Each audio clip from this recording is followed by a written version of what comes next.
Hello students, good morning to all. Today our topic is based on how to balance the chemical equation using oxidation number.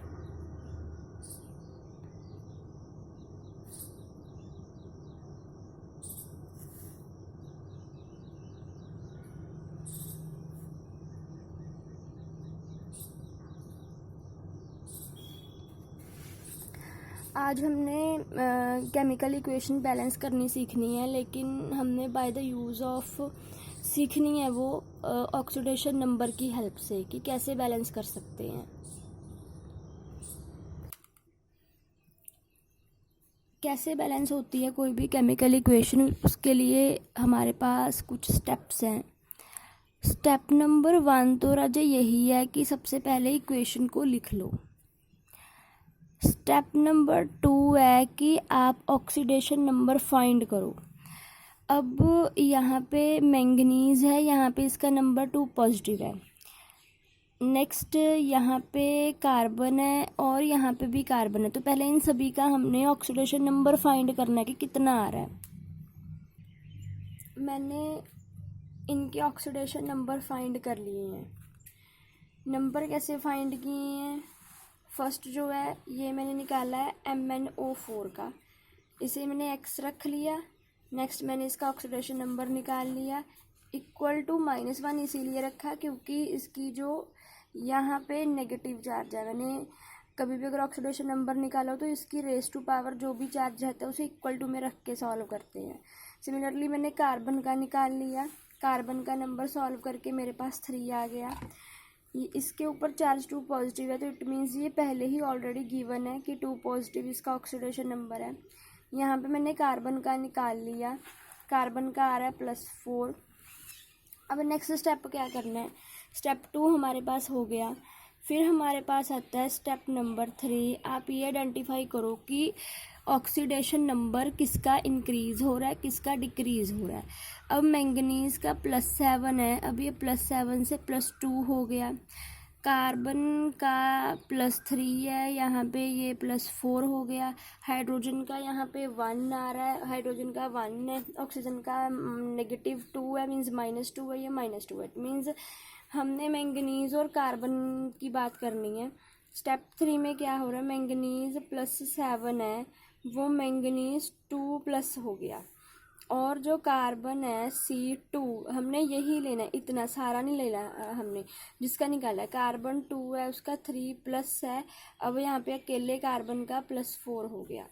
अब आपने एक बात ध्यान में रखनी है कि अगर इंक्रीज इन ऑक्सीडेशन नंबर हो, if increase in oxidation number, तो उसकी होती है ऑक्सीडेशन। अगर डिक्रीज इन ऑक्सीडेशन नंबर हो तो उसकी होती है रिडक्शन। ठीक है जी।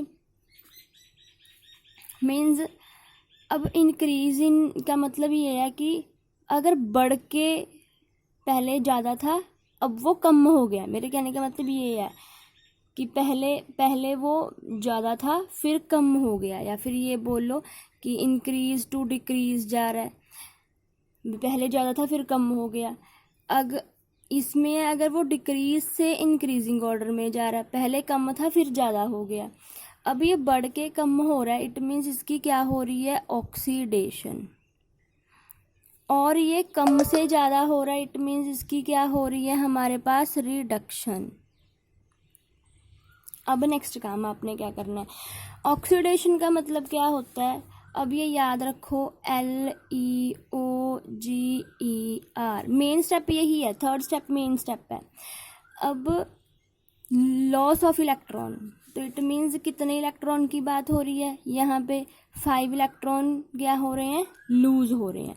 इट मीन्स 5 इलेक्ट्रॉन लूज हो रहे हैं। लूज के लिए मैंने डाउन मार्क लगा दिया कि 5 इलेक्ट्रॉन लूज हो रहे हैं।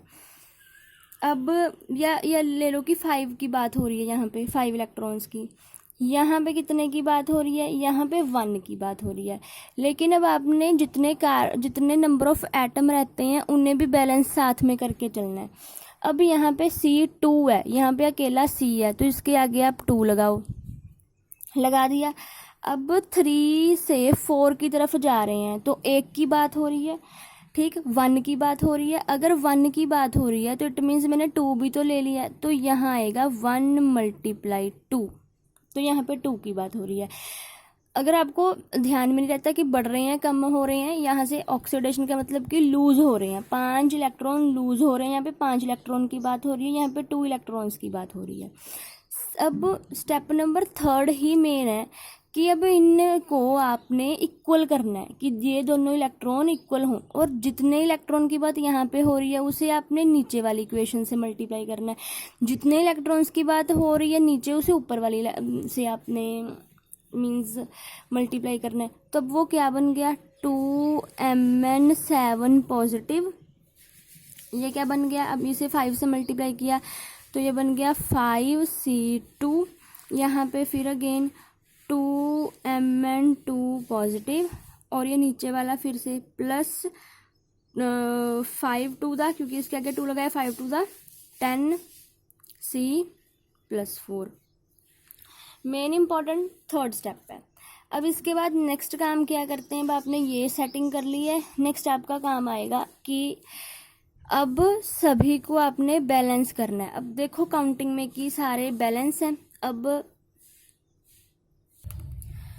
स्टेप नंबर 4 में आपने क्या करना है, आपने सभी की क्वांटिटी लिख लेनी है कि कितने कितने एटम प्रेजेंट है, लेकिन बैलेंस हमने ऑक्सीजन और हाइड्रोजन को छोड़ के बाकी कर देने हैं। इन्हें नहीं हमने पहले बैलेंस करना, पहले हमने बाकी करने हैं। अब मैंगनीज 2 है, 2 है, कार्बन 10 है, 10 है, डन, बस यहाँ पे बात खत्म हो जाती है। स्टेप नंबर 4 बस यहाँ तक की है। स्टेप नंबर 5 में आता है कि अब आपने ऑक्सीजन और हाइड्रोजन को बैलेंस करना है। अब ये आप चेक करो कि ये जो इक्वेशन मैंने ली हुई है ये एसिडिक मीडियम में है। अगर ये एसिडिक मीडियम में है तो हमने क्या करना, ऑक्सीजन को बैलेंस करने के लिए ध्यान में रखना आप प्लीज़ कि अगर वो एसिड मीडियम है तो ऑक्सीजन को बैलेंस करने के लिए वाटर की ऐड करेंगे, और हाइड्रोजन के लिए H पॉजिटिव ऐड करेंगे। जिस तरफ ऑक्सीजन की कमी है उस तरफ वाटर मॉलिक्यूल ऐड कर दो। अब सी मेरे पास ऑक्सीजन के यहाँ पे आ रहे हैं 28, और यहाँ पे ऑक्सीजन आ रही है मेरे पास 21। इट मीन्स 7 मॉलिक्यूल ऑक्सीजन के मेरे पास कम है। अगर 7 मॉलिक्यूल मेरे पास ऑक्सीजन के कम है तो मैं क्या करूँगी, इस तरफ ये, क्योंकि इस तरफ कमी है, जिस तरफ कमी है उस साइड मैंने क्या करने हैं, 7 मॉलिक्यूल वाटर के ऐड कर देने हैं। कर दिए। अब नेक्स्ट, अब मैंने क्या करना है, नेक्स्ट हाइड्रोजन को बैलेंस करना है। अब हाइड्रोजन कितने हो गए, अब ये टैली करो। ये हो गया 7 टू द 14, 15, 16 हाइड्रोजन के मॉलिक्यूल्स हो गए हैं। तो जितने हाइड्रोजन मॉलिक्यूल कमी है भाई, यहाँ पे हाइड्रोजन के मॉलिक्यूल्स की कमी है, यहाँ पे कितने हैं, यहाँ पे 10 हाइड्रोजन मॉलिक्यूल्स हैं, लेकिन यहाँ पे कितने हैं, यहाँ पे 16 H पॉजिटिव है, तो इट मीन 6 जो है प्लस यहाँ इस side plus 6 H positive add कर दो। अब ये आपकी इक्वेशन जो है वो बैलेंस्ड है। अब अगर आपने एक्चुअल में चेक करना है कि आपकी इक्वेशन बैलेंस्ड है या नहीं, फिर एक वेरिफिकेशन स्टेप आता है। Verification step